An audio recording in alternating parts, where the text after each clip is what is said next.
the Bungie kids with plasma pistols glowing. It's our podcast show with Brian and friends and Frankie.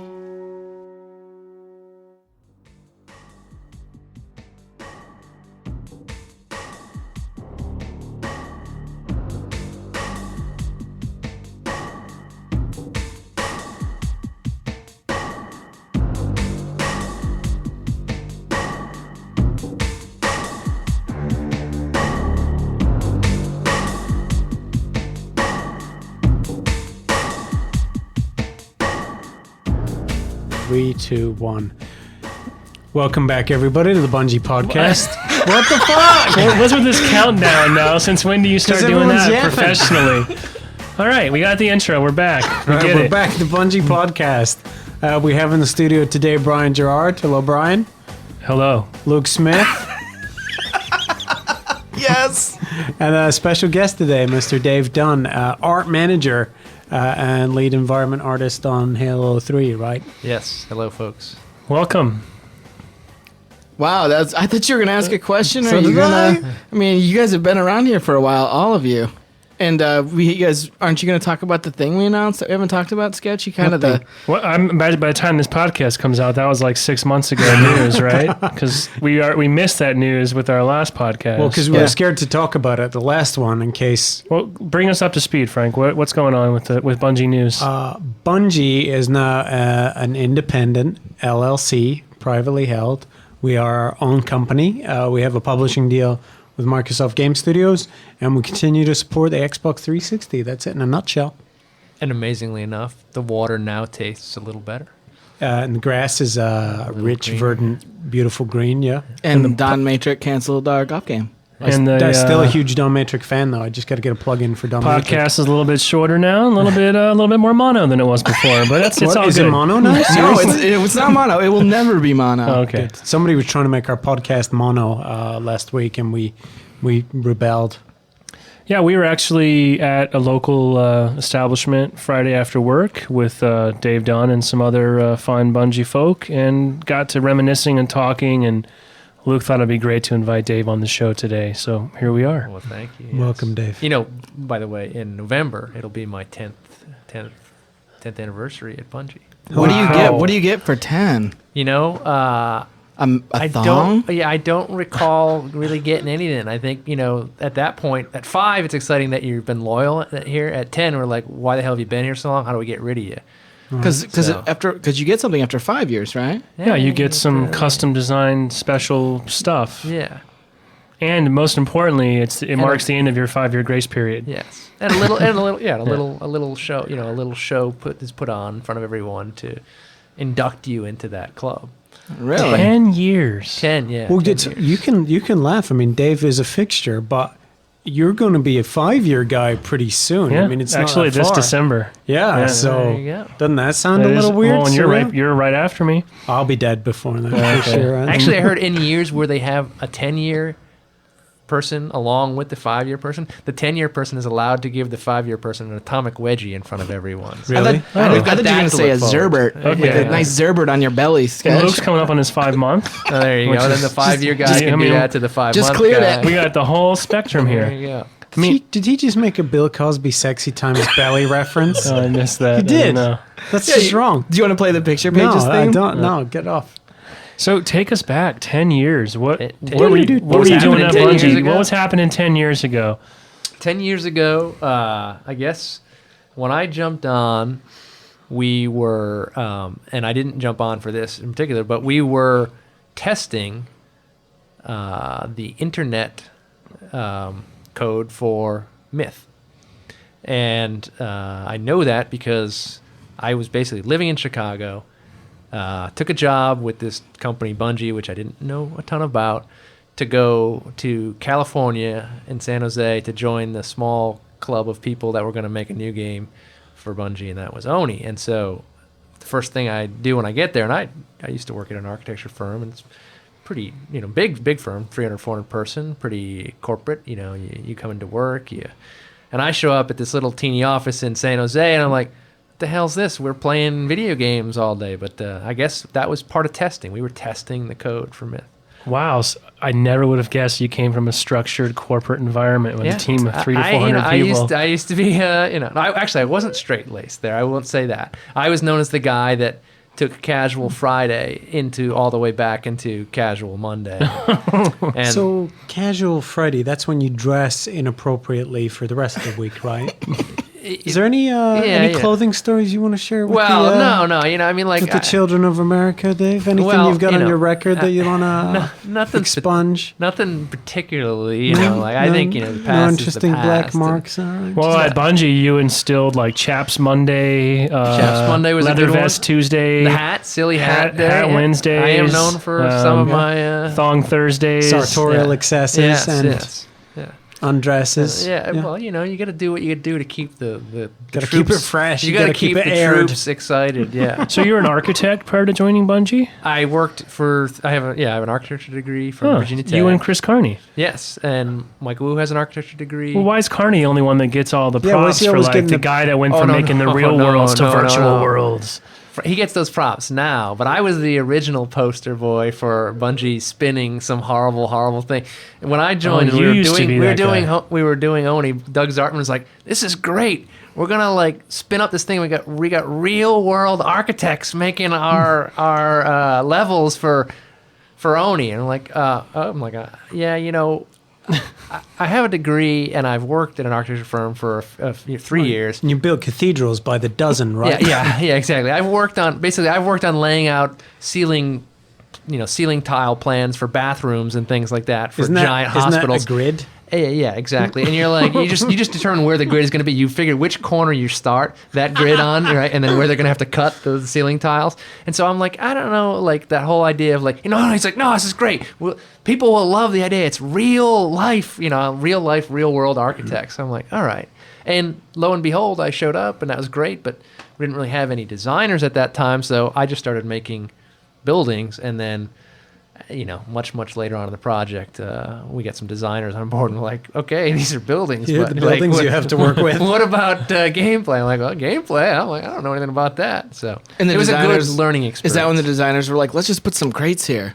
Yeah, there's always like, we'll sprinkle a few crates over here. Dude, and- we were talking about this the other day. Oni, for its time, was way ahead of the curve. It had a lot of stuff that was really innovative. And There's still no parry. Like Tyson, I think, was saying, like, still there's some systems in Oni. have you played Oni out? I know that you were a little young in those days. I think I was 8. It still has the best, for my liking, the best like third-person combat for any. And I, this is a real qualifier, but any sort of Tomb Raider style game, like it's really fast and logical, and it just felt natural. a lot of people have only played it on the PlayStation, and I really, every time I hear that, I'm like, oh, the Mac version. That's the Mac version. And so when we would play in the office, and we had for a while there, we had multiplayer working. We'd play LAN, and we even were testing networking code. We quickly realized, okay, the network connections that existed at that time in 1998, when we were I don't think we at that point killed the networking code yet. We're like, it's just too slow. But doing it in LAN was pretty cool, but then we also just didn't have the horses to get it all done. But when we used to play in the office, that was amazingly fun. Like, we had a little arena that we would run around in and beat the crap out of each other. And I think the best thing that it did was, without a doubt in my mind, the animation system that Steve Abeda and Michael Evans worked on was just phenomenal. Those two guys were so good, and it made it a lot of fun. So Bungie West, as it was known. Bungie West, yeah. And you guys had a team that I think grew, and a lot of people that went on to become integral parts of the Halo Halo phenomenon, including yourself. Yeah, came out of the bowels of Bungie West. Yes, absolutely. The funny thing was, Bungie West was very different from the Chicago office, from everything that I've heard and seen. Yeah, we had long hair, and we used to toke it up and hang out in the parking lot of Del Mar High School. You used to smoke clove cigarettes. You used to is hang what out he's saying. in the parking lot of a high school? Yeah. That's with where our this building was. Camaro. That's where our building was. It's right across. Nice. Actually, okay. Honestly, we didn't hang out in the but we used to sit and look through our windows and watch all the kids that hung out in our parking lot, because we were right across the street from. And Right. in California, all the high schools are like open. You know, they That's don't like have any Saved by the corridors. Bell. Oh, it was. Yeah, I was like Zach, man. I'd walk around and I was like, "Hey, kids," you know. Like, I took my turn with just like Zach. I had a little bit of Jesse, a little bit of Kelly, and a little bit of Lisa later on. That's Sounds right. hardcore Yeah. Who down was there. Slater in this setup? I mean, we all know who Screech was, but who was Slater? Yeah, well, that's a good question. Did we have a Slater? Didn't Bungie West? I mean, Screech was definitely Seropian. I mean, he'd come out there and he's like, "Hey!" What wasn't I've heard, and he's got the sex tape out now too, right? So catching up. Yeah. I heard so many awesome stories about that have come out of Bungie West, but I remember one awesome story about a young, wide-eyed, Butcher. fresh off the boat, Chris Butcher showing up there. Butchie's he's my boy. I love Butchie, but when he showed up, it was comical. I actually was the one who I guess Steve Abeda picked him up at the airport. I remember dropping him off one time flying home, but picks him up at the airport, and this kid gets in the car, and we're just like, wow, he looks like he's 14, right? I mean, I doubt he had shaved or anything at this he point. probably was. He got his PhD at 14, I think right? so, I think yeah. he was. And so he's like, "Hello, sirs," and he meets us all. It's like Doogie Howser of gaming. Yeah, The and New so Zealand we take him. We take him to the office, and immediately you're like, "This kid is great." I mean, he's doing all sorts of wonderful stuff with the code and all that. But like one of my favorite times was we used to always go down. We'd go out to lunch. We'd go down the road to Taco Del Mar or whatever the place is down in the San Jose. I can't remember which one it is. And I remember we go in there and we're ordering, and Butchie's like, like Spanish food, and he starts talking, and he's like, he says something to the guy, and the guy who's working behind the counter, is of Mexican descent, and he's speaking with a really thick accent. Those two could not understand, and of course, us being the jackasses, we're not trying to help. We're just laughing, and Butchie's turning red face. He's like, "Fuck you, Dave!" It's like getting a little upset. What was he trying to order? He wanted some sort of like, what the hell He was was trying that? to order some sort of Taco. lamb tacos. He was. Do He you was have trying to. any? It was some sort of like, a kangaroo. Like, oh my god. Oh, I'm sorry, Butchie. That's Australia. No, keep it up. All right. But so Butchie was definitely. That was an eye-opening experience for young Butchie to Didn't come he in. fall asleep in a field? Yeah, I 'Cause heard he was that too. crunching, he just He couldn't even Passed make. out He in a couldn't even football make it field. Oh, yeah, there It was like times a I was 20-yard bored. walk. Yeah. His apartment was like almost on property of the office, right? Yeah, he was He couldn't right make there, it. and basically And he he just either fell was asleep. either at work or he was on his way to and from work. Yeah, I don't think he did much else. And he just slept in the grass field. And Pretty much, he just laid Mushrooms down. And I did take him for his. I was also proud to say that I had him experience his first ever Thanksgiving. I took him up to my sister's house in El Cerrito, and he met my brother-in-law and sister. And you took him through the because I'm an expatriate Brit. I'm Scottish, and my first Thanksgiving I was so complicated. The rituals that you go through, whereby Like, you eat and drink beer and watch football and then fall asleep. yeah, And yeah. once you get used to it, you can. and do then it. you wake up and have a sandwich. Yeah, exactly. Yeah, no. And then you go back to sleep. Yeah. It was good. Yeah, so I remember I took Butchie to buy his first bed. What a great Oh, ambassador. really? Is there any Yeah, more Butchie. stuff? It You was took funny. him under your wing. You really did. made him into the man that he is today. I like to say, and sometimes around the office things would get a little bit out of control late at night. And I remember one night we were about finished, and somehow Stephen Abeda and I used to talk a lot about things that we should do, and somehow Hamilton and Steve and I were talking, and I came up with the idea that we were going to do a TV sitcom, and it was going to be called The Bees. And the reason I was going to call it The Bees was Alex Seropian was out there in the office, and this was around the time those the Ameritrade commercials came out with that guy, the red hair and the mohawk, and he's like Stewart, and I think that was his name, and he'd be like, "Mr. B," he'd come in the office like, "Mr. B, you gonna do?" So I started calling Alex Seropian Mr. B, and Alex didn't like you to touch him, and I'd always be touchy. I'd like be come over here and slapping him, and he's like, "Yeah, get off." And so he became Mr. B, and then I was like, and Butchie, because his name is Butchie, I'm like, he'll be Baby B, and then I'll be I'll be Stuart, the kind of crazy son, and Alex is like, what the hell are you talking about? And then we started riffing off that. We'll have the episode when Baby B, Butchie gets hooked on methamphetamines, Right. like how about the episode when I'm like, yeah, and how about the episode when I like sleep with Mama B, and then you come in and I'm all oiled up because I'm working out, and he's like, no, I don't want. And it's like, we should stop this conversation. I'm like, oh, come on now. And then how about when Butchie finally discovers that that he's the opposite sex and all those other things. Yeah. Wow. So Kiwi surprise. some things have changed, some things haven't changed so Yeah, much. which is, I was more referring to your ability to bring humor and shenanigans to the studio now. Yeah, And you gotta do what you gotta so do. Oni was wrapping up, and that's about when Microsoft stepped in and bought Bungie at that point. Yeah, it was right? funny. I don't know whether they were doing this to shield the guys from the Chicago office or whether or not it was just easier to have all the dealings happen in the California office. But for the most part, that's where they would bring builds of Halo out and bring the Microsoft poobahs down to check out stuff in the Well, I can answer that Oni question. office. So then we got a good, we had a good grasp of what was going on. I got to play, like it was fun the first time. We were like, hey, it's this third person game. Like, oh, okay. And then the next thing, time. like, hey, when did it go to first person? And like, what are you guys doing over there? But it was kind of neat. The reason they did it in California is because if you've ever been to Chicago, there's only 2 days of the year where the weather is actually pleasant enough to even set foot outside. So Yeah. That's blasphemy to be speaking around these parts. every time I go there, it's a million degrees below or above.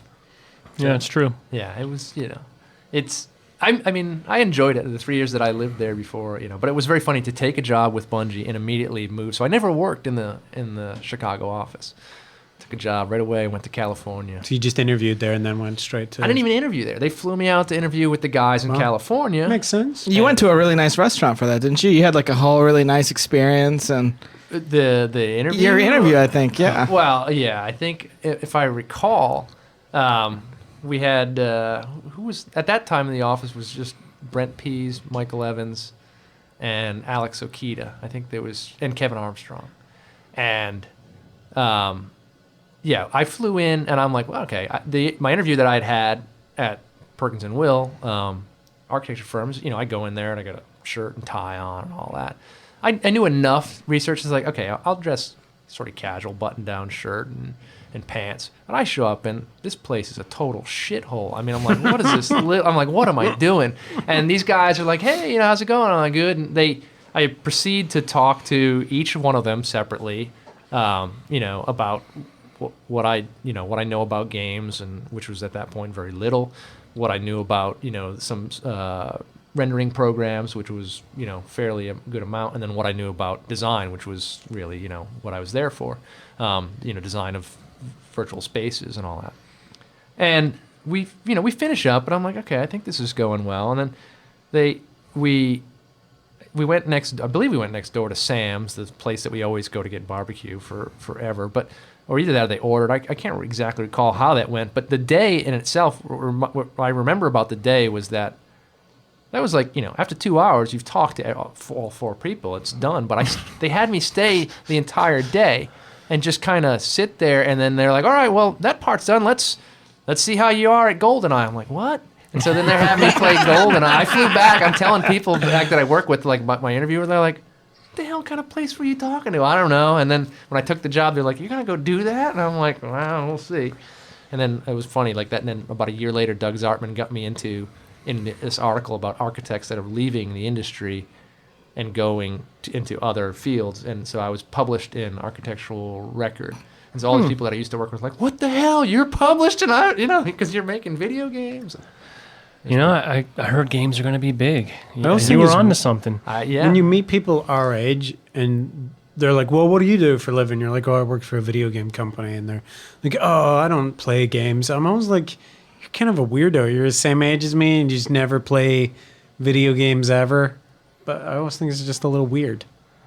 Well, I mean, if all those people got into games, they'd probably just get into those games that you really like, those strategy JRPGs with isometrics. Actually, that's a great segue into my new segment for our special guest called "What are your favorite games?" Excluding Bungie games, because of course they would make the top of the list. But just, in a nutshell. When I was there, so that I played What games. defines you as a gamer? Oh my god. Defining me as a gamer probably would be the Intellivision. I had the Intellivision. In Ooh. fact, my parents just recently mailed it to me. It was in the and it works. Oh, I have the Intellivision. I have 31 game cartridges. Did they have some weird name like Ultra Packs or Shenanigan cards or They whatever? had those plastic cards that I you love slid. it. in the It's thing. like just a touch tone keypad with Yeah, cards. with, yeah, the, with the little Blister circle thing. I didn't buttons have and them. My the- cousins did though. And every time Yeah. we visit, we would just play it Oh, nonstop. yeah, I thought they were loved- so lucky to have I that. loved of course, and you have to have Intellivision's version of like everything that's hot on the Atari. Right. So I always liked Intellivision's Pac-Man version, which was Lock and Chase. That was a good Right. one. Astro Smash, which was kind of like Asteroids. And Did you have the voice synthesizer, B-17 Bomber? I didn't have that. I always wanted that, but we never. My parents never. broke millionaire down. kids had that, yeah. but then I sort of, I sort of gave up games for pursuit of loose women and alcohol in college. In your experimental phase. Yeah, Yeah. and then the real defining years. yeah, and then came back to games once I got the job at Bungie, and so one of the ones I was introduced to first, I basically because Michael Evans was really into the RTSs was Total Annihilation, and we played that a lot in the Oni office. That one I loved. I have such a soft spot when we got our Dreamcast for. Now we're up into Luke's era. Your Yeah. Dreamcast, you Yeah. familiar? Oh, Are you gonna Choo talk Choo about Rocket? Shenmue? No. Choo Choo Rocket. I'm a social Choo gamer, Choo Rocket. so I like the ones where we actually hot seated on the N64 Banjo Kazooie. Steve Abate and I through the whole thing, and we did. Hot seated? What does that Like, mean? you know, I mean, that's a what is it's that? like a It's warm like dessert. Somebody What is plays that? and then they can't get by something. They say, "Oh, here, you take the control," and then the other person plays. For Really? yeah. So you swap out, but your chair's still warm. It's like drop in, drop out so it's co-op. hot Wow. seated. Yeah. Wow. Or like when Luke helps Frank get through the Hey, Halo young 3 kids, stick with campaign. me. I'll Okay, teach so- you some things. But Nice. I really, and I know this is going to get me. Everybody is either like you like this or you don't.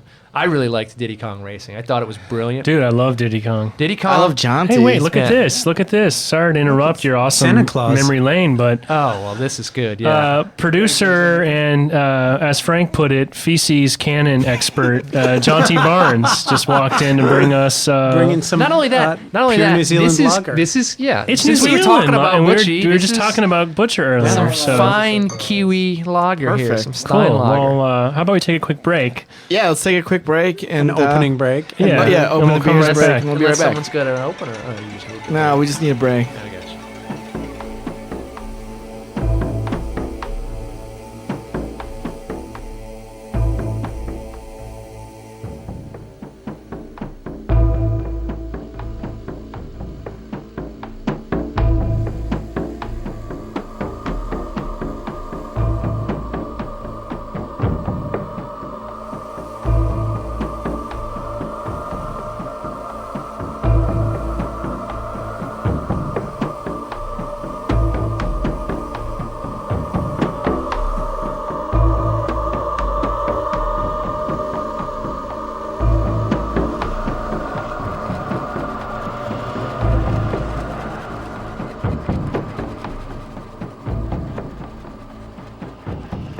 And we're back, and we'll continue where we left off with Dave. But We were talking about some Choo Choo Rocket before we had that nice surprise from Jaunty. Yes, Choo Choo Rocket was brilliant. So what we would do is,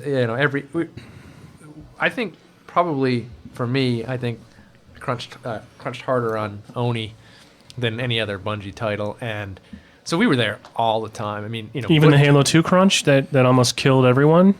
Oni was worse, huh? Yeah, somehow. Well, no, it was better in the sense that it was new and exciting, so it wasn't that hard. Well, that was your first crunch. But I think I probably, time-wise, probably did put in more time, on finishing Oni. But we had one, What about hours crunched to dollars earned ratio? How did that compare? Yeah, well, you remember back then we were in the Alexander Seropian regime, in which I don't know if people really know about that, but Alex was notoriously tight. I believe the guy that provided our healthcare insurance was Alex's uncle. I don't know that he officially had a business doing that, but it was definitely, like most of the people were somehow related to Alex that were providing the outside services, Huh. So, Alex, tightwad. But I still love him. Alex, peace. So Oni was the most work that you had to put in, you think? And would you say Oni represents your best work? I mean, those are some pretty amazing environment textures. Yeah.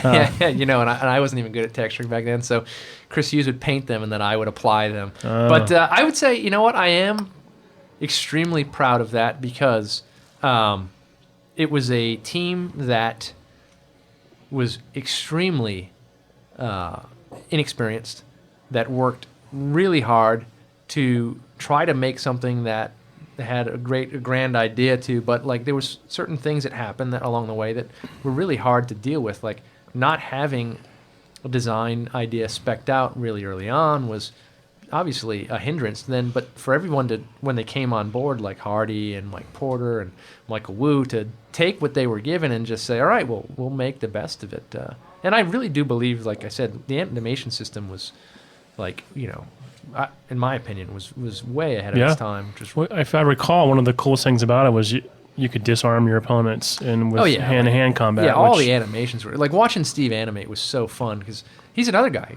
Steve was working at an architecture firm up in San Francisco when we hired him. So another person that was not really trained to be doing exactly what he's doing. And Carney's just not rare at all, is he? I know. Carney's been getting all this exclusive PR as the architect If that you made the leap. shake a video game studio, 100 Carneys are just going to fall out squealing.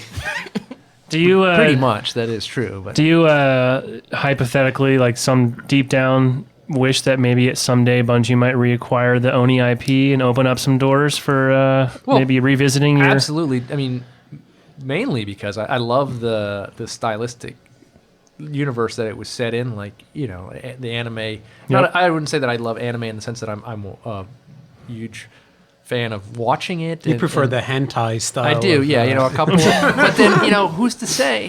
Who's to say now that we couldn't ratchet it up a notch? Yeah, let's call Lorraine and ask her about that. Yeah, let's not. Yeah, we say we did. Yeah, Lorraine McLeese, by the way, Bungie artist. I believe at the time was Lorraine Reyes, who was one of the character designers for Kanoko. Yeah, Lorraine and Alex Okita. Yeah. So, would Oni actually work as an arcade game, you think? Live arcade? Not that it's our call. Specifically Take-Two owns Oni, and they own Myth. But it would work. I mean, it'd have to be... I'd like to bring it couldn't be back. emulated. It'd have to be recoded, but yeah, it would work. Yeah.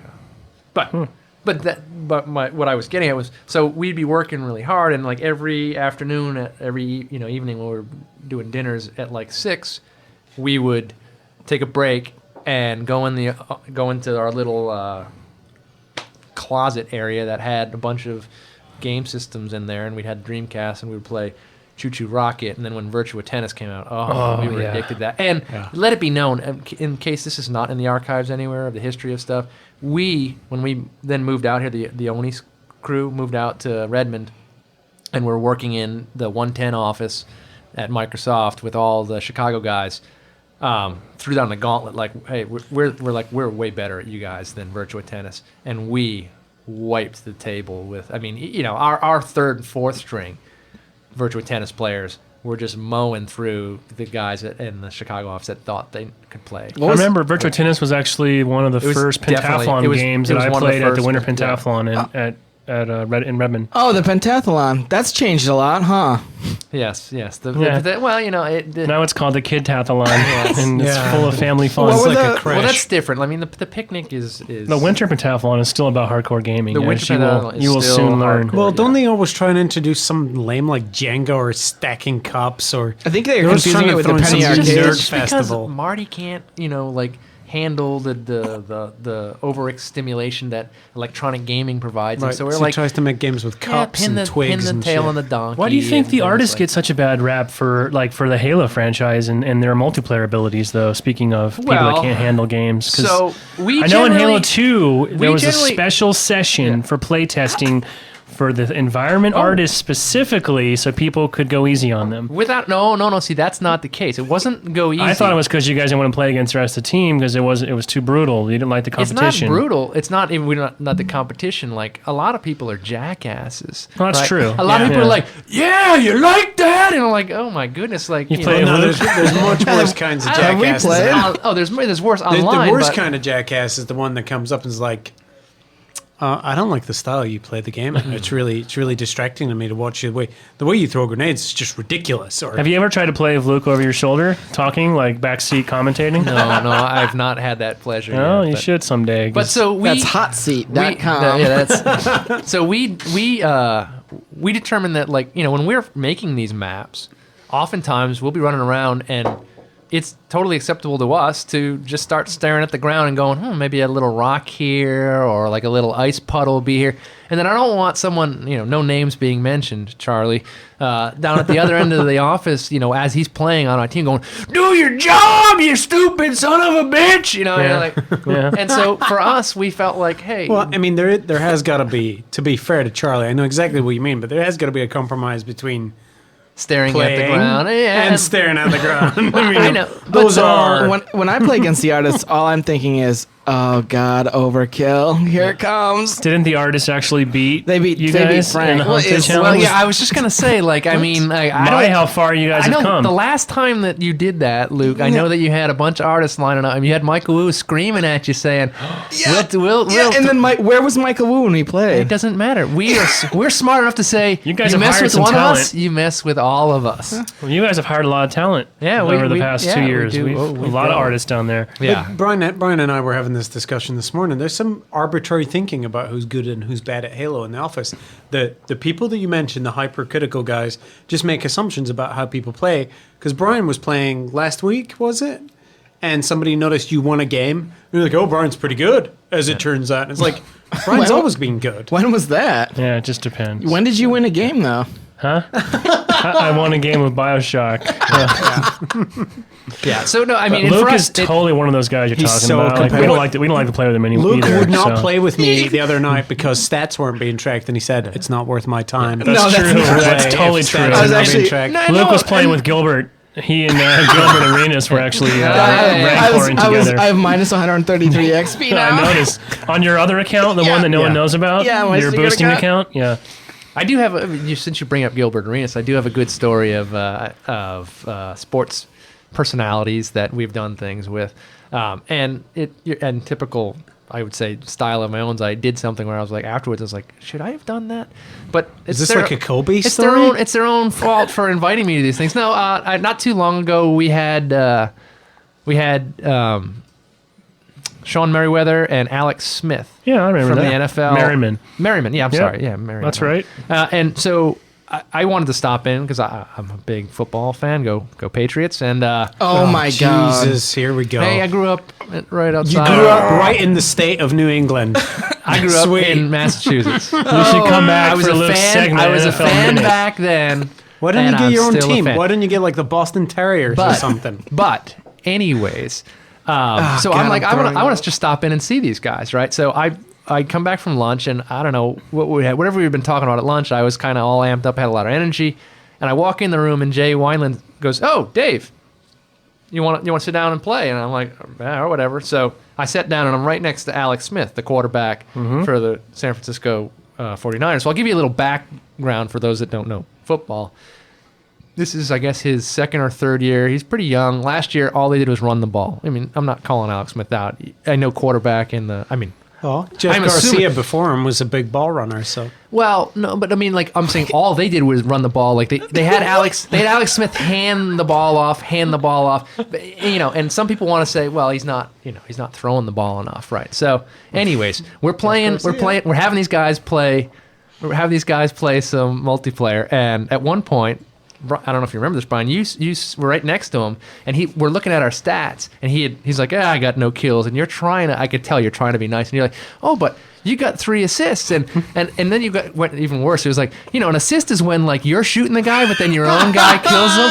And I just turned to him and I patted him on the shoulder. I said, yeah, it's kind of like when you just hand the ball off to the running back and he does all the work to get it into the end zone.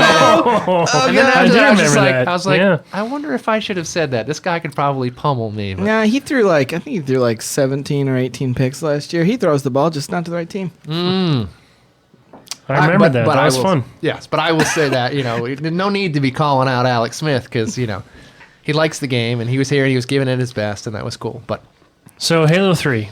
Halo 3. What are you most proud of that game? Personally. Personally, I'm most proud of the fact that we did not compromise what we were trying to do with the environments to the degree that we normally would because we wanted a certain quantity of things. So we were very well structured and organized. We had schedules that we stuck to. We cut things when we had to cut them, which allowed us to not lose a lot of work. And the guys on the environment team were just phenomenally hard workers. They're so passionate about making everything look so good. And at this time, it didn't feel like when Halo 2 finished, I felt so sort of disappointed that basically we were ripping things out of people's hands that they weren't proud of. And when we finished up, when we came to our milestone, hey guys, content complete for environments, and I came back to them and said, hey guys, we got a few bugs to fix, but we're pretty much done. Most everybody was okay with that. Whereas, when we finished Halo 2, I remember Nathan punched a hole in a wall, and all these people were like, they won't let me fix this bug and all that. And we had gotten, you can always do more. You always want to do more, but I thought the environments came out good. And I agree. I'll put you on the spot. If you had to pick one environment, what's your favorite environment? Yeah, do it. And don't be like, no, I love them all. You got to answer. wow. There's a lot of diverse environments There there. is. So are we talking artistically or are we talking gameplay? Just your favorite. Favorite to play on? Yeah, just overall. I If gotta you could only say- have one environment with you for the rest of your life, what would it be? I got to say, so for people that don't know how the games finish up, like the environment art finishes up pretty early because the prima donnas like Marty need their time at the end to kind of make everything sound good and all that. But seriously, we finish up early, so then we become glorified testers, which is a hard gig. And we're playing stuff, and you play it over and over and over again. It can be very frustrating.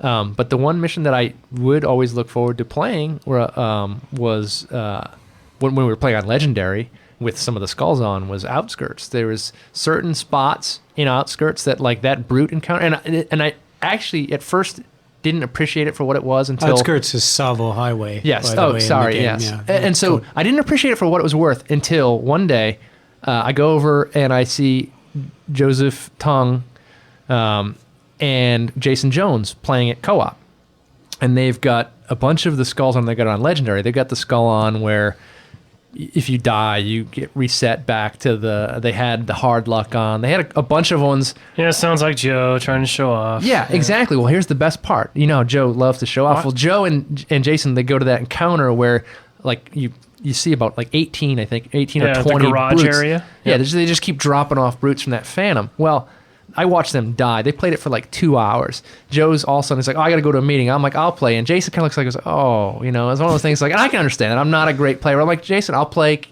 conservative. And that's the thing. Joe is a cowboy. He's reckless. He just gets in there, and he goes. Well, lo and behold, about an hour later, Jason and I got through that encounter. And Joe came back the next day. He and Jason tried again. They tried for 3 straight days before they finally got through it. So There you go. by my logic, I would say that in that manner, maybe I'm a little better than Joseph as a team I I player. think science has spoken. I think Yeah, you I are. agree. We say the same thing about Luke a lot of times. He's Yeah. not so much the team there's- guy. He's yeah. more about. It is he's hard more for me to Rambo. play. I don't play well. He doesn't with care if your others. team wins. He cares if he outscores his 3 teammates. Actually, Yeah, well, I care that's- more about winning than any other I'm a thing. support player myself. I like to look out for the greater good. Yeah, I think about the team. Yeah. Like, you talk about the artists having a bad rep. And you talk about the pentathlon. This is one of my favorite stories. So back then, when the first Halo came out, it was in the pentathlon as multiplayer. And yeah, and this was before we actually used to divide into grizzled ancients, old school, new school. We used to actually back then still just divide. For a while, we were dividing into like Oni team and Phoenix team and Halo team and all that. But this one year, we did artists, we did programmers, it was kind of a weird melange of stuff. Well, so the artists are like, yeah, whatever. Like, we don't really care. We don't really care if you can beat us up in Halo. But the engineers were so into it. And we had it set up so you were playing, 8 versus 8. And we would be in different rooms. So I'm like, well, this is kind of stupid. I'm like, we're not going to win this match. And these guys are so into it. Why don't we just fuck with them? So we get ready to go. And I'm like, guys, everybody bring a rubber band. I'm like, what? So we have the old Duke controllers, and they're set up so that you can put a rubber band over one stick and go around the controller and loop it over the other stick. And so one by one, we just keep doing it slowly. We put the rubber band on. We put the controller down, and we walk into the other room behind those guys. And you walk in there, and then there's Butchie's going, he's just running around in circles. I don't understand it. What are they doing? They're crazy. Right? And it's just like, yeah, man, those guys suck. And then it took them about a minute to turn around, like, you sons of bitches, right? So we threw the game, but it was kind of like letting go at tug of war. And now even though they won, they didn't have the full satisfaction of winning. Yeah, we felt like we still kind of won. Yeah, that's nice. That really pissed me off. Yeah, see, it would have been an empty, a hollow Luke victory. is so competitive that this story is just making him angry. Yeah, I'm used to go shoot someone right now. Yeah, well. On a more serious note, one thing that a lot of people ask us about all the time is how do I work at Bungie? How do I get my foot in the door in the game industry? As someone who's coming up on a 10-year veteran making games, what sage advice do you want to pass down to I kids? I get that a lot. A lot of people will send me questions about their kid who's in high school thinking about going through that. And I would say this: it depends on what you want to go and do. I mean, if you want to go become an artist, then you should definitely be taking art classes. Besides going to school, getting your degree. You don't have to have a university degree, but it helps because you learn a lot of stuff, whether it be in a design discipline like architecture or industrial design, or whether it be in fine arts. You're learning to think about design problems and come up with solutions, and in many of those cases work with team members. And then also you need to know, back then, I mean, it was acceptable to grab someone like me who didn't have any gaming experience, but who had a skill, which was, the skill of designing spaces. Nowadays, you want it. There's enough. The industry is big enough now that you want someone with some experience. So everybody's like, well, how do I get experience? The things that I've seen, I've taken chances with people that have done really amazing stuff in the mod community. We've seen people that have come through our community to come over here to work as contract artists because they've shown that they can make stuff, they're making stuff for CE or whatever. And so basically, you gotta work at it. You gotta get yourself a copy of some world editor from some game and start making maps and get it out there and show people. And that's one way to sort of, knock your way into it. Or if you're a concept artist, draw all the time and design stuff and post it on concept, the websites and all that. So, I mean, those are the key ways that I think are important for people to do, is to show someone that you have a skill that they want. It's, it's pretty simple in that regards. Makes sense. What about Mr. Chief? Would something like that came across your desk, could they get an interview? Well, it depends. Actually, you know what? We should talk about some of my favorite, because I've done over the years, done a lot of hiring, and there are some memorable ones. Do you think that Mr. Chief would not even rank up there as some of the most interesting? I'll say interesting. What are you getting at? I'm Dave saying. Dunn? What are you trying to say? I'm saying Mr. Chief is Why maybe are you jealous? Stylistically, No, not you can say it would not be the shittest thing that ever came across your desk. Well, now it's got a whole cult following, right? Yeah, It's like so yeah. bad it's good kind of thing. Exactly. Yeah, Well, we've had some brilliant ones. My favorite one was the guy that sent in this. It wasn't a bipedal alien. It was like, it kind of looked like it was a big, giant, weird frog sort of like it was kind of like the flood, the pure form, the one that's actually what's the fast little one? crawl around annoying one. It kind of was like that, but much bigger, and it was in the perspective of this model was sort of from the underside of it. And this person, not a flattering perspective well, I mean, not for any right model. on the underside, like from the front, you see the head, the neck, kind of like you're looking directly at a bull, at a bullfrog or something, and it had human genitalia modeled on it, but no, it gets worse. It was circumcised. I'm like, why the hell does this thing attention to detail have circumcised human genitalia? So it's brute zone. So I'm like, that one was one of my favorites. One guy sent in a reel. It had a movie on it where it showed he was trying to show that he was a character modeler. So that's fine. You do character model. It doesn't mean you design these characters. So you pick something that you want to model. So he shows us a picture of Mark Wahlberg and Marky Mark, from those of you that from the Boston area. Just those good vibrations. Exactly. And so, and then he's spinning around. Now he shows you the picture of it, and then he shows you the model of it, and you're spinning around. He's rotating the model to see, and it's six pack. It's good stuff, right? Yeah, naked, but but I whatever. see. Okay.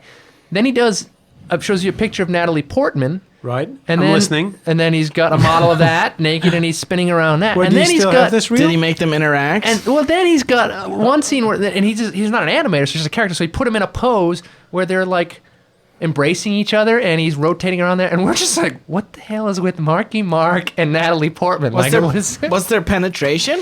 Not that You come on, tell me you weren't thinking the same No, thing. just wondering what their baby looked like. I was just wondering if there was at Conan least O'Brien. proper arousal being depicted or not. But Well, there was no ruby starfish that were shown or anything like that. So. Oh my god! But and then I do recall there was another one that we got. The guy he was an animator, and his reel consisted of this cartoon duck character that was just peeing but not like in the way a duck pees. It was Wait a minute. it was walking around like a drunk human person, just pissing all over the place. We're like, what is with the peeing duck? So as a word to those people out there, when you send something in, think about what it is that you're sending in and what it's going to say about you as a person. But my favorite all time, and this is one of the ones I wish we had archived. We were on Oni, and Hamilton was receiving all the mail for job applicants that we got. And we got one from this young kid, and we were looking for a designer. We were always looking for a designer. And he, he stated it in there somewhere, was maybe 10. I want to say his name was Jordan, but I'm not positive of that. a young Jamie G. Jordan Mechner? I don't know. He was young, and he basically said, "Dear Bungie,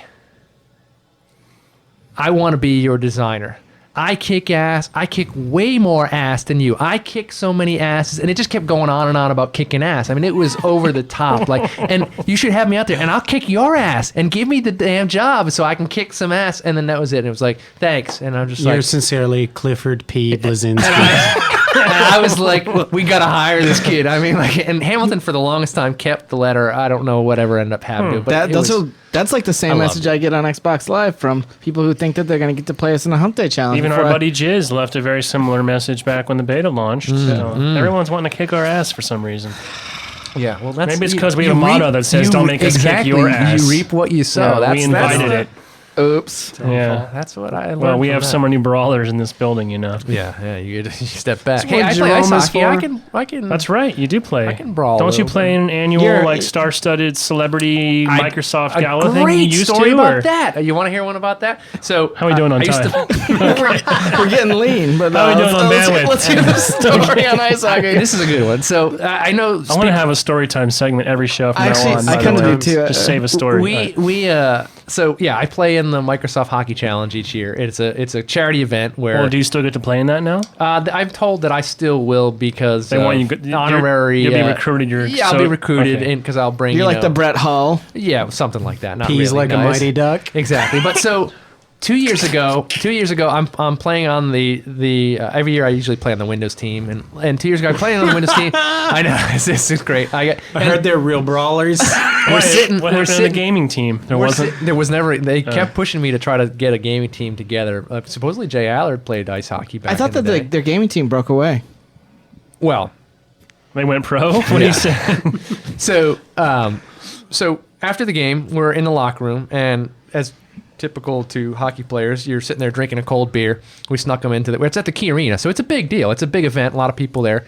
And we're in the locker room. Most people from the team have gone off, but there's a few of us just finishing the last few beers. If there's towel snapping involved, you can no, just stop right now. Oh, okay. it gets creepier than that. So we're sitting there, and my friend Mike, who runs the Windows team, his little son, who's maybe like 12 years old, is there just to give you an idea of, like, he's not drinking a beer, but all of a sudden a couple guys walk in, and first guy, I'm like, what the hell's that? I'm like, why do I recognize? And then I realize, oh, that's, and I'm like, oh God, he's fat, right?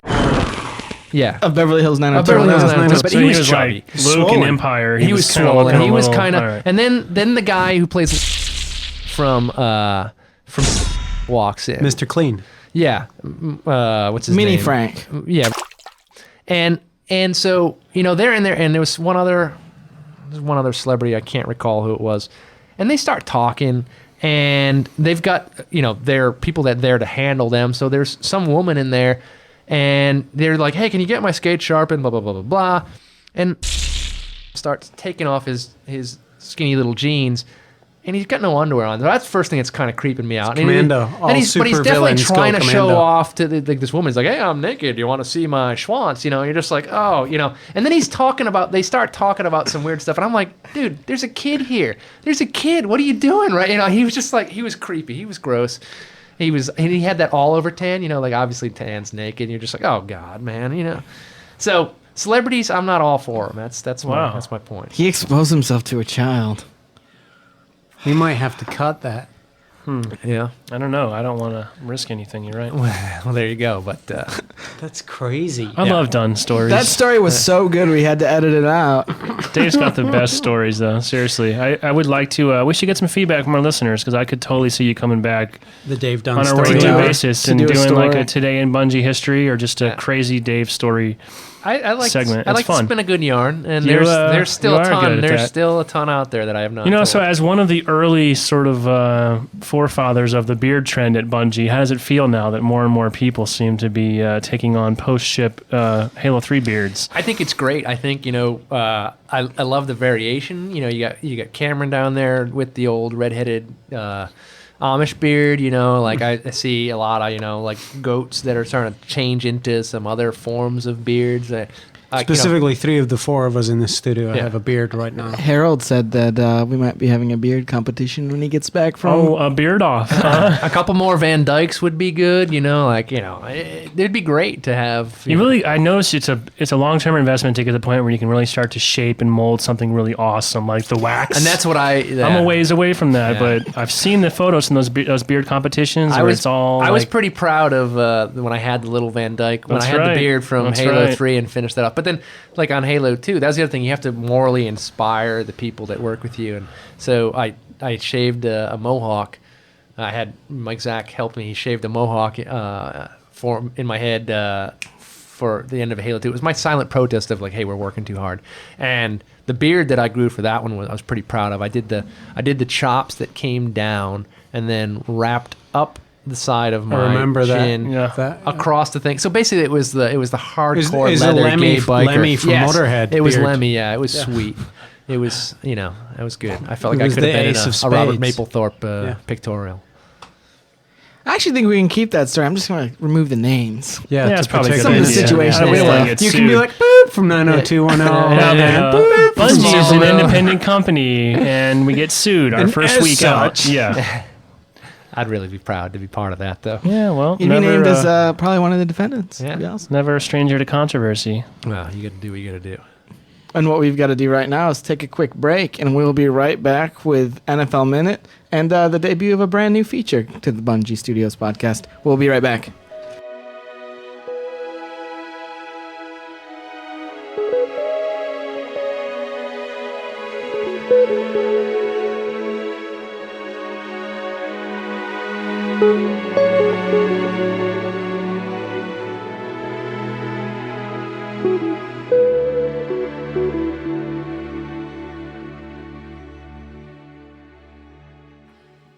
Three receptions for 46 yards, Bertone. Paul Bertone, mission design lead on Halo 3, has joined us. Football, much like game design, is a team sport, Luke. I know you don't know anything about that. Listen to you. The NFL Minute's going to turn into a rip on Luke minute every show. That's the best part about it. Your me for me attitude online. Listen, what? I'm sure there's some people out there that have already played with you in some matchmaking. Listen to Luke feigning outrage, right? What are you talking about? Like he doesn't know. Why, I never. I'm just saying, your boy. I only care about myself. What? Your boy, and the subject of the faux hawk bet, 3 catches, 46 yards. That's all right. That's a nice game. Let's project some What's the stats for the faux hawk remainder bet? of the year, shall we? Have we talked about that already? Or We did. Oh, okay. At the podcast about 6 weeks ago. What was it? Okay. Right? 5 or 6 weeks ago. Well, we have new Basically, listeners all the time. So. Luke is going to be sporting a faux hawk. For one day. Well, For one day. It's a little bit spiky right now, right? That's how he gets out of bed. I came into work one day Yeah, and he no, came he didn't rolling in the wash his office hair, about shower, 11:30, dude. anything. And Yeah. his hair's like, Yeah. It's like, man, did Yeah. you even If he gets shower? a faux hog with that beard, he's going to look like Wicket. From That's true.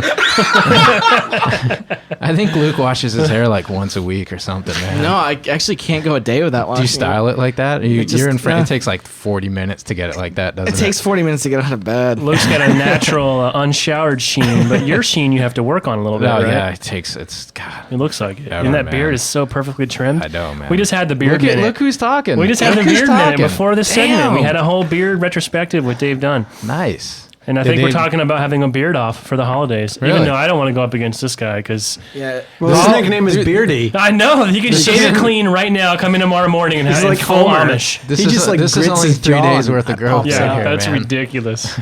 It's terrible. Yeah. It's terrible. They did, yeah, your team didn't look very good on Sunday, though. You know what against the though? Browns. They won, Right.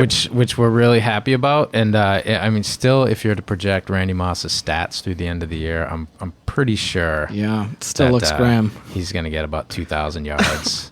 I think it was 120 receptions and about 30 touchdowns. So I'm feeling pretty good about it. Although, after 4 games, they Cleveland played some good D against them. Yeah, they only put up We'll 34 or something. Yeah. I mean, Tom Brady had a couple more incompletions than he's had normally. We're looking for that 79-80% completion So ratio. you're a Pats guy and you're a Colts guy? Is that what's Yep, going on here for yep. people who don't, And, who really don't give Frank's a a- damn? And Frank's a Seahawks fan who Is it? and they Oh, put up your 0. local team. That's unfortunately. They- that is so the unfortunate. Seahawks didn't do great, but you know what I enjoyed was the Monday Night Football game, the Dallas game. That was unexpected. Oh, is that not terrible? It was terrible come on. and awesome at the same time to watch. Oh man. So Tony like, the Romo? thing is, I never ever want Dallas to win, but by the time they got to that last play, I was like, I kind of want them to win now. That was Just like because- watching the Cardinals meltdown from last season when the Bears came back from like 20-0 down. But it was, at I mean, it was halftime. just spectacular. It was all about the clock as well. Like, it wasn't, Yeah. the gameplay in the game was horrible, but like watching the clock versus what was going on, and obviously the kicker needs a gold medal. I'm but hoping Romo plays like that next week. 'Cause You played Madden at all, by the way, it's Paul? just- oh, What was man. on- what was on Why you Romo's gotta bring face? that up? Are you a dude? Madden player? I just wanted to know. if I you have maybe- played. I have played. We played in New Zealand. You played against Luke? No, okay. played against CJ and just let's not talk about Football Madden, games are man. hard nowadays, aren't they? We almost remember need you more just used mics to for press that. Yeah, I NFL know, minute. dude. Like press A, yeah, run the same play over here's and the over thing, and over Here's again. the thing about CJ, right? Is we're drinking the whole time, and I'm like, dude, where's the burst button? Like, this is stupid. This game didn't ship without a burst button. And the whole time he's just sitting there, does not say a word, anything, right? Last day, I'm finally like, all right, I'm gonna crack open the manual. And I want to try and learn these controls, I'm right? going to RTM, Which, if you cracked open the Madden manual, you know that the controls are ridiculous. You use every button is totally yeah. different, and then there it is. Hold down right trigger to run faster. So you didn't know about any of your playmaker, like special moves or abilities or any No, of that nothing stuff? like that. Like every Oh. time CJ caught the ball, he was like gone, right? Because I didn't know. Who I was didn't he know how to- playing as? The Texans? He played it for the Texans for a while. Yeah, he's not a Cowboys fan. He's actually a Titans fan because What? he used to be an Orioles fan and then they moved to Tennessee. So Wow, that's And loyalty. Vince Young, he's from Texas, so Yeah, CJ's he's got the totally whole unfair in Texas the game. connection going on there. What are your guys' hot picks for this weekend? What are the big games we ought to be on the lookout for? The Colts have the week off, but obviously do. the Monday night game is going to be good. That's Dallas. Is it Monday night? Or I is don't it think Sunday? no, I think it's It's not Sunday. Dallas I think next it's the Monday, 4. yeah. It's the 4:00 game on What's Sunday. that? Sunday night is the game that Frank's going to watch, and that is Sea Chickens, right? Yeah. You're going to Oh, watch you're that? going to watch they- it? are Why they- is that You a better learn to special support your deal local now? team, dude. You better learn support You your know their local team. The way offices to are be in polite. Kirkland, right? Yeah, Oh, that's They great. Half of them are listening, And they know where you're our gonna go offices outside. are. There's gonna be like It's an open 12, like the invitation whole to the offensive and entire. defensive met line that, are gonna be we met outside that waiting cornerback. for Both them. lines are invited to come and meet Luke Smith. Yes, Shit talker. outside the he usually gets in around 11:30. He looks like an Ewok. He drives a Mazda 3. You can't miss him. He smash a couple of trees on his car. An Ewok who like sticks his finger in the electrical socket every morning. What was that guy's name that we met at Best Buy for launch? The I cornerback. don't know. He had one kill the entire night. Yeah, It was bad. it's true. I hope he's better at press coverage than he is at Halo. Yep. And yet again, Luke is signing his own death warrant when Yeah, the exactly. defensive line sees him walking down towards the QFC to get his chicken tenders. What are you going to get, chicken tenders?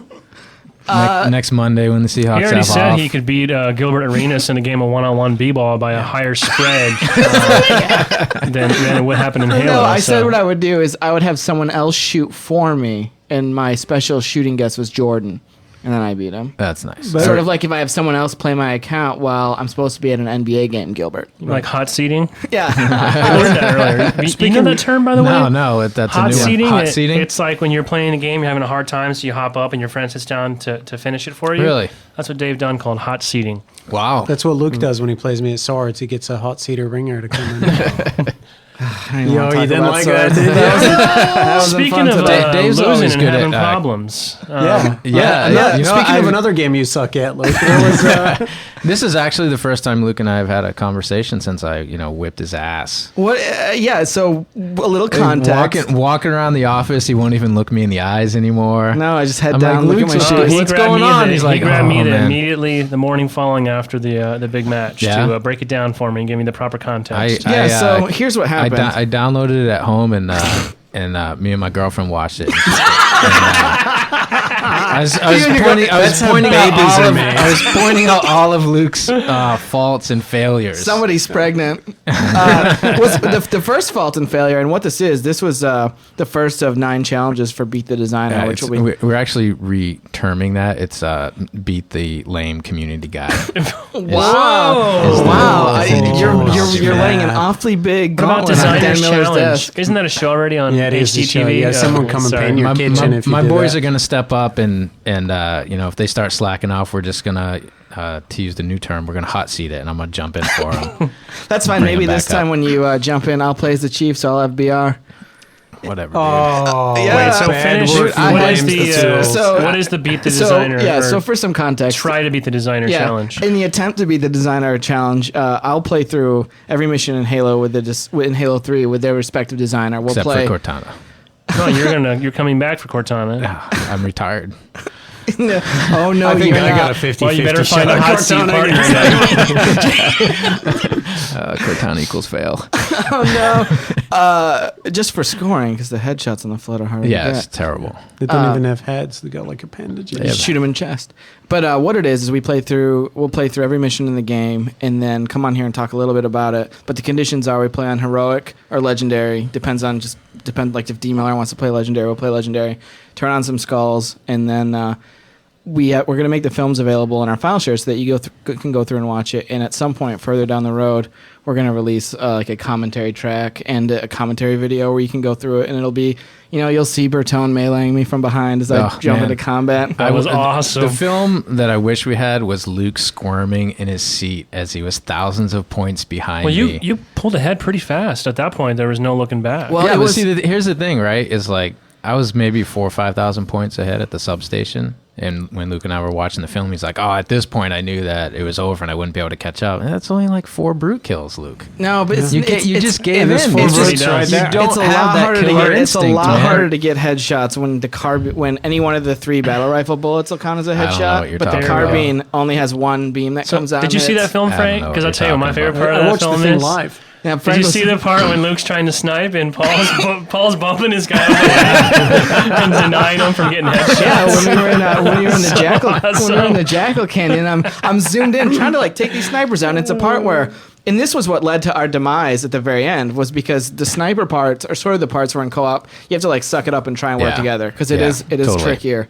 And so I'm trying to snipe a Jackal, and I'm like, what is moving me? And I look over, and Bertone and the chief have just been like pushing me like out further into the middle like line of fire, and it was just ridiculous. And then the result of that, when you watch the film, is just terrible play when we get to the end encounter. I felt pretty clever Actually, when like- I was doing that. I think it was about half the entire play was spent to get to the dam, and then it took the other half just to finish the Yeah, dam. we The died- we dam died a slowed couple slowed you times. guys down.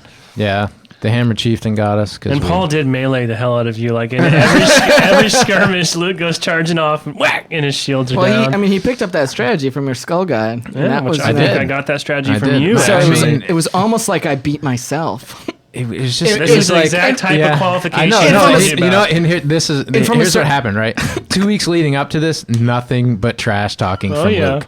Every day I go to the kitchen to get a Coke, morning coffee. There's Luke, always there. I don't think he spent any time at his desk actually he's like, working for I those hope 2 you're weeks. practicing Right? jungle. That's true. About maybe while we were in the grunt camp, sort of making our way to the substation.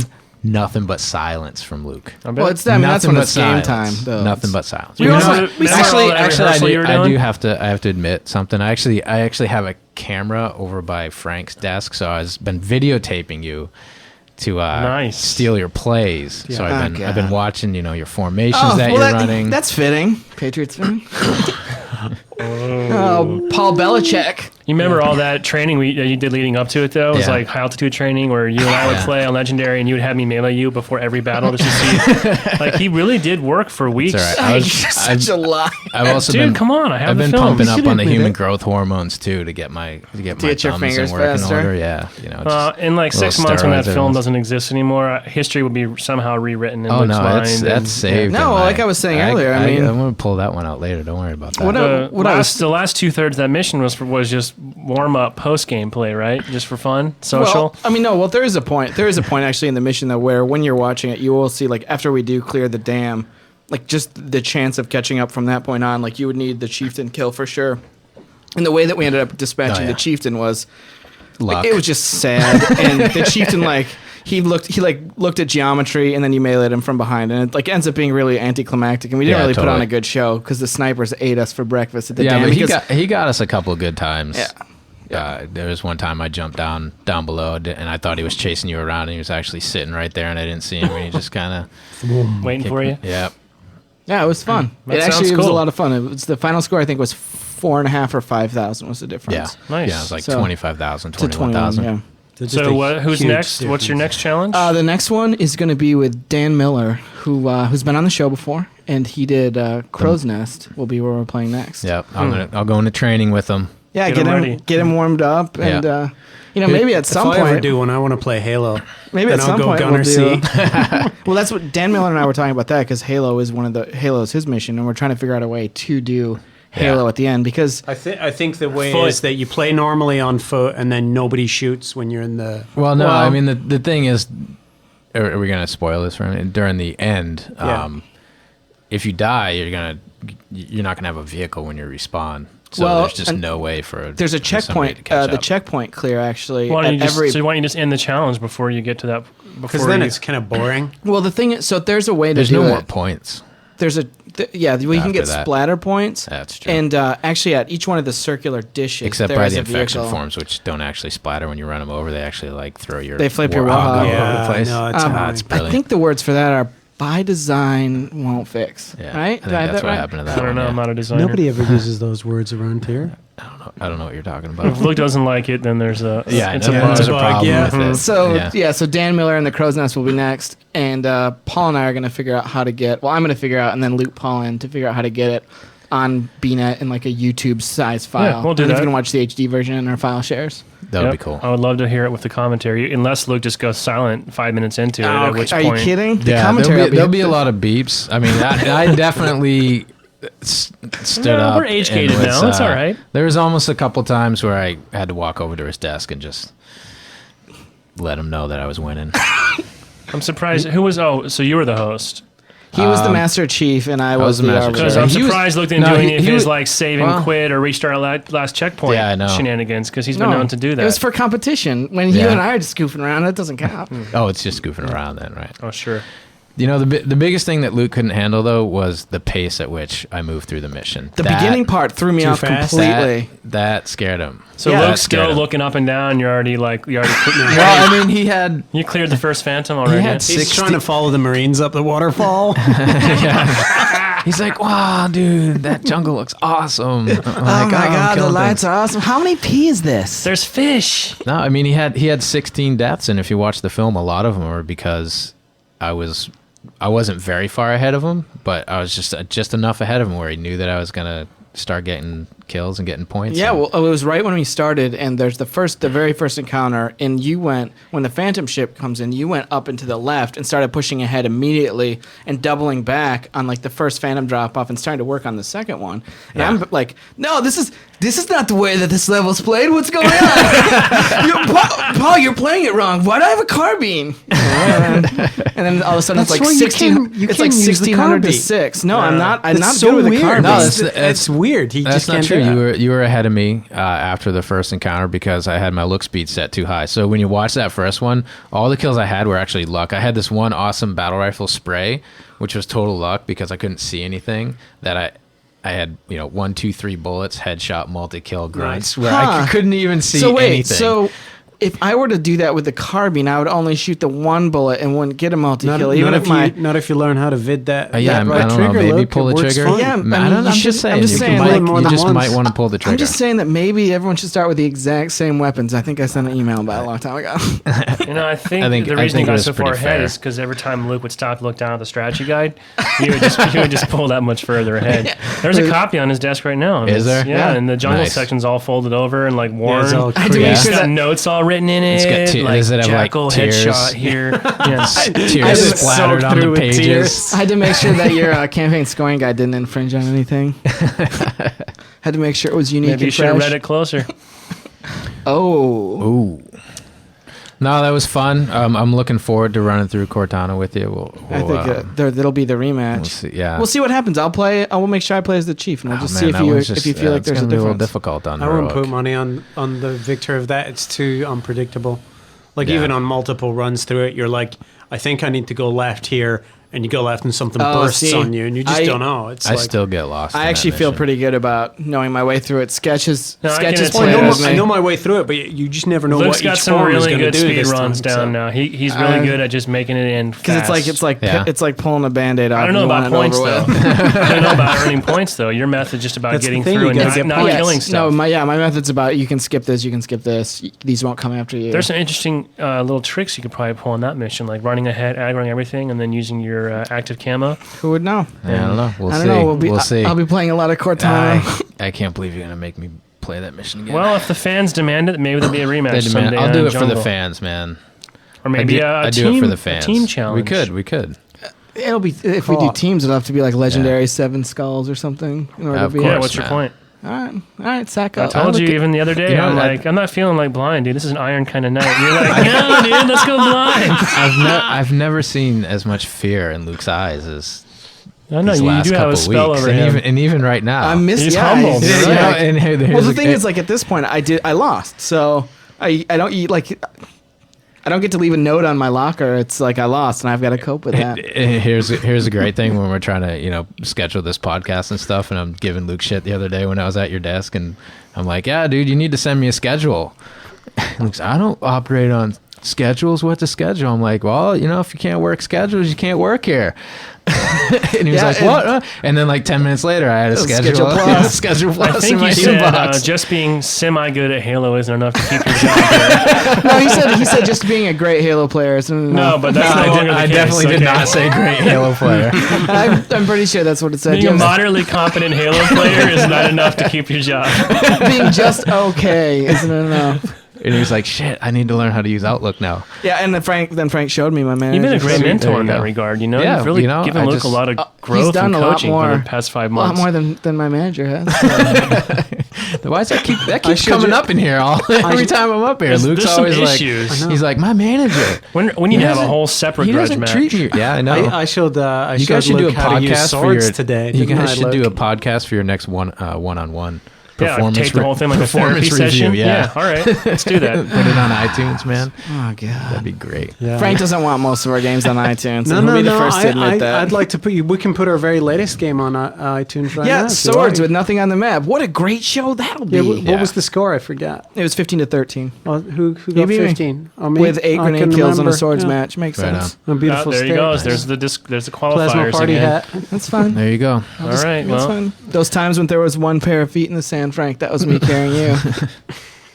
I don't even understand what it means. I don't know. I don't either. Next time Luke calls for a hot seat, we'll we'll remember. All right, well, I think that's enough for this Yeah. week. It's What- like a 18-hour show, 150 megabytes, and $1 billion of bandwidth. Sweet. Yeah, that sucks now that we're Coming paying soon, for advertisers. the This Bungie segment brought Studios. to you by Steinlager. it. Sweet. Maybe Checks in the maybe mail. some other FPS guys will sponsor. You know, maybe we can get that. Some what? Other FPS developers would probably buy ads on our He's show. talking It's the same trash. audience. It's true, actually. Yeah. Orange In box. stores now, Orange Yeah. Box. Yeah, go for it.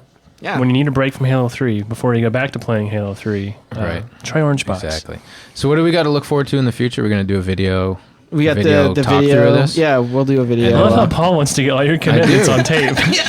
He's totally. I love piling work on Luke because he gets so stressed out, man. Yeah. Like anything that requires planning or thought beforehand, it's just That's- like yeah, it's, I like to fly by night. his face gets red, and you go over by his desk, and his hands are literally- just he's sweating, literally and he's sweating shaking. right now. I know. He I'm is still like sweating. getting stressed out He's right like, now. Ever since you walked in.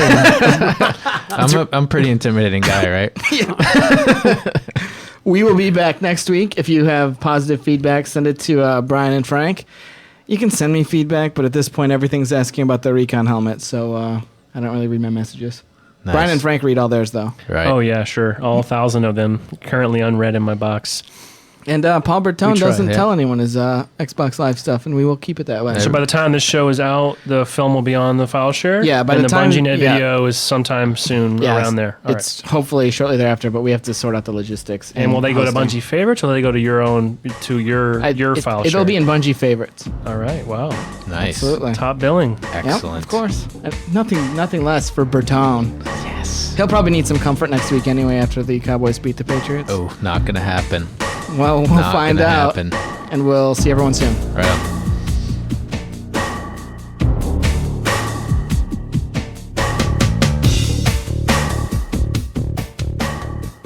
The Bungie Studios Podcast is mixed and mastered by Steve Lopez, produced by Tom Giaconda and Chris Gossett, and hosted by Brian Gerard, Frank O'Connor, Luke Smith, and Bungie Studios.